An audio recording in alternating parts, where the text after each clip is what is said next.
The Path to Paper Sun by Grant Dinh. Louie Sher Kim, Paper Sun by Barbara D. Krasner. The Path to Paper Sun by Grant Dinh. Most of the Chinese workers who came to the United States in the mid-1800s were men. Half of them were married, with wives, and sometimes children who had been left behind in China. The Chinese Exclusion Act of 1882 prohibited Chinese laborers from sending for their families to join them in the United States, but merchants and U.S. citizens were allowed to do so.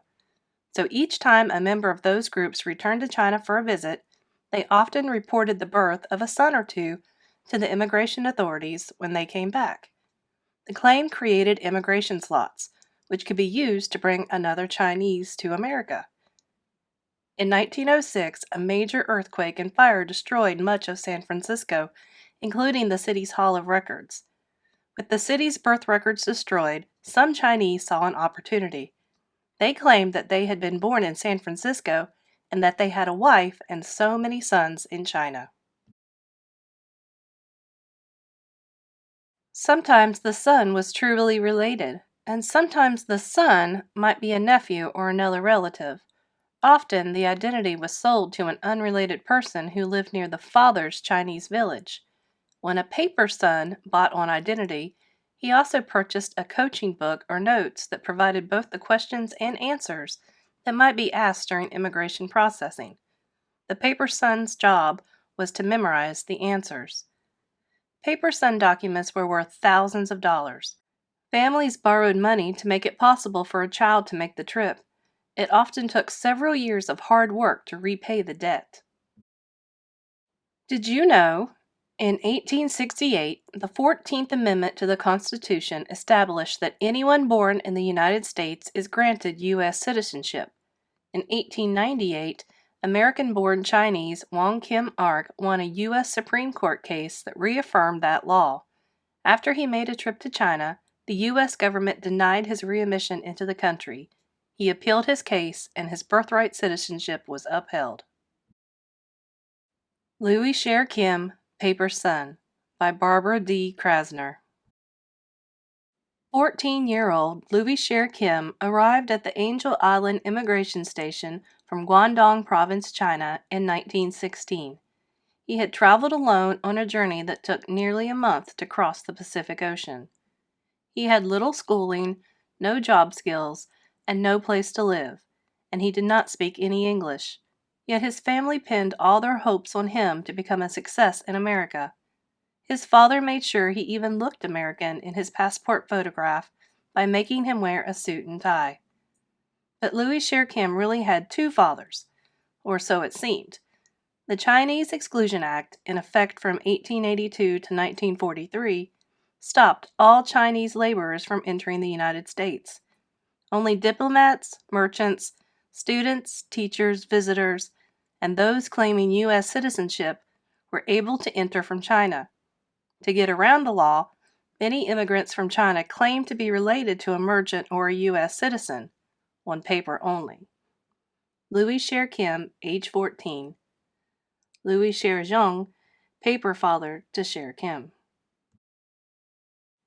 Angel Island Immigration Station might have looked like this when Sher Kim arrived as a child. Sher Kim became a paper son of Louie Sher Zhong in America. Sher Zhong was a U.S. citizen born in San Francisco who frequently traveled to China. Sher Kim's father made arrangements to have Sher Zhong claim Sher Kim as his son. In the village where their two families lived, only 2 houses away from each other, everyone was related. Sher Zhong had known Sher Kim since birth. At Angel Island, officials detained Sher Kim. They interrogated him and Sher Zhong. They asked question after question about their family history and their village layout. Once satisfied with the answers, Sher Kim was allowed entry to America. He received his certificate of identity, which stated he was admitted as the son of a native. Sher Kim's wife and children were detained at Angel Island. When Sher Kim was 20 years old, his real father wrote him a letter from China. "Dear number 1 son," the letter began, referring to Sher Kim as the eldest son. It is time to come home. Now considered a son of a native, Sher Kim could visit his village in China and know that he would be readmitted into the United States. He arrived in China on a Tuesday. He was married on Saturday to a woman chosen by his parents and whom he had never seen before. They had a son who died as a baby.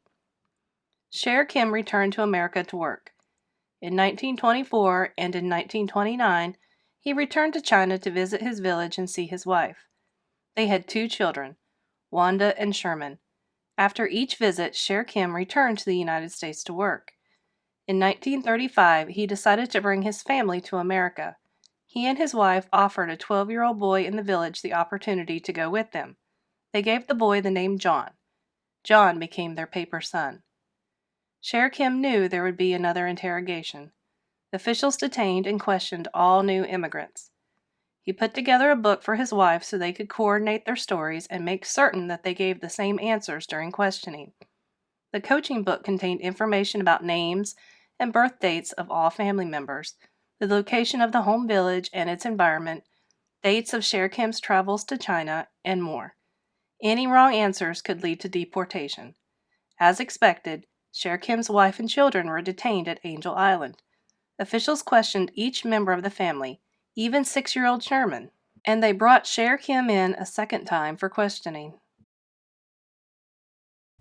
Sam Louie, the youngest son of Sher Kim, who was born later in San Francisco, says, "The interrogation was a nervous process for everyone." Louie is a retired educator and volunteer at Angel Island Immigration Station. In July 2015, the Angel Island Immigration Station Foundation hosted a Family History Reunion Day event. Portraying his father, Louie shared his story. He says, "Many Chinese, including my father, claimed to be a son of a native so they could come to America to seek a better life for themselves and their family. They were, in fact, only sons on paper, an affidavit the father signed, thus the term paper son." Louie showed his father's certificate of identity. He explains that for Sher Kim to claim his birth record, he had to find 2 witnesses who would testify that they knew him as a child. Louie says, "The witnesses had to be white because Chinese were not trusted." Sher Kim had a twin paper brother, but when the 2 boys were placed next to each other, it seemed clear that they were not twins at all. Sher Kim was much taller. The twin was deported back to China, where he died 2 years later. Some Chinese scholars estimate that 80% of Chinese in America had a paper son in their family history, Louie adds. "I knew as a child growing up that I was never to reveal to others that my father was a paper son, for fear that we might all get deported." The lack of resemblance between Sher Kim left and his twin brother made officials determine that they were not related. Sher Kim's certificate of identity makes note of a pit over left eyebrow under physical marks and peculiarities. Louie says, "Many of my friends and relatives said their parents never talked about their immigration experiences either. I suspect those experiences were painful, something they would rather forget." Sam Louie shares his family story as a volunteer at the Angel Island Immigration Station.